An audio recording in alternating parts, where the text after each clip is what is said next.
Hello friends, కోవిడ్లో ఇప్పుడు time వచ్చేసి 10 అవుతుంది. ఈ టయానికి అయితే నాకు ఫుడ్ అయితే ఇచ్చారు, కానీ ఈ టయానికి అయితే నాకు ఇవ్వరు. డ్యూటీ ఉందని చెప్పేసి నేను వెళ్ళిపోయాను. సో ఇప్పుడైతే ఇచ్చారు. ఏమి ఇచ్చారు, ఏంటి, దానికి నేను ఏం చేస్తాను, ఏంటి అనేది ఈ వీడియోలో చెప్తాను, వినండి. వచ్చేసి శాండ్విచ్. ఇందులో వచ్చేసి ఒకటి వచ్చేసి కూర ఉంటుంది, ఒకటి వచ్చేసి గుడ్డు ఉంటుంది, ఒకటి వచ్చేసి బంగాళదుంప వంకాయ. ఇంకపోతే ఇవి మన ఇండియన్ ఐటమ్స్ అన్నమాట.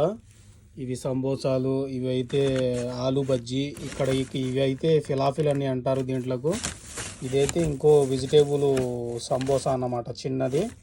ముందు మా రూమ్ లో వచ్చేసి ముగ్గురు ఉండేవాళ్ళు. ఒక అతను వచ్చేసి హౌస్ బాయ్, ఇంకో అతను వచ్చేసి పెద్ద ముసలోడు. మన వాడు టర్కీలో గెస్ట్ హౌస్ అయితే కట్టుకొని ఉంటాడు. ఆ ముసలోడికి చూసుకోవడానికి ఒక అతను, మేము ముగ్గురం కలిసి ఉండేవాళ్ళం ఇంత ముందు 3 నెలల క్రితం. ఒక అతను వచ్చేసి సాబర్ అయితే వెళ్ళిపోయాడు, మన ఇండియా అతను వచ్చేసి బంగ్లాదేశ్ సంబంధించిన వ్యక్తి. ఆయన టర్కీకి అయితే వెళ్ళిపోయాడు. ప్రెసెంట్ నేను ఒక్కడనే ఉన్నాను అనమాట. ఇక నేను ఏం చేస్తానంటే, నా ఫ్రెండ్ అయితే ఉన్నాడు నా దగ్గరలోనే, ఫస్ట్ అతనికి అయితే ఫోన్ చేస్తాను, ఇవి ఉండయి తింటావు అని చెప్పేసి. అతను ఏమైనా తింటే అతనికి అయితే ఇచ్చేస్తాను, లేకపోతే మా ఇంటి వెనకాల ఫ్రిడ్జ్ అయితే ఉంది, వెళ్ళి ఆ ఫ్రిడ్జ్ లో అయితే పెట్టేస్తాను. ఎవరో ఒకరు వచ్చి తీసుకుని వెళ్ళిపోతారనమాట.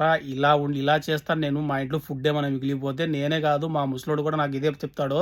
అయితే అస్సలైతే వేస్ట్ అయితే చెయ్యము. ఇలా చేస్తే ఎవరో ఒకరు తింటారు కదా. సో అది ఓకేనా. వీడియో నచ్చిందని అనుకుంటున్నాను. కోవిడ్ లో ఇంకేమైనా విషయాల గురించి కావాలంటే ఒక సబ్స్క్రైబ్ చేసి ఒక కామెంట్ అయితే చేయండి. ఇన్షాల్లో తప్పకుండా అందిస్తాను. ఓకేనా. Thank you.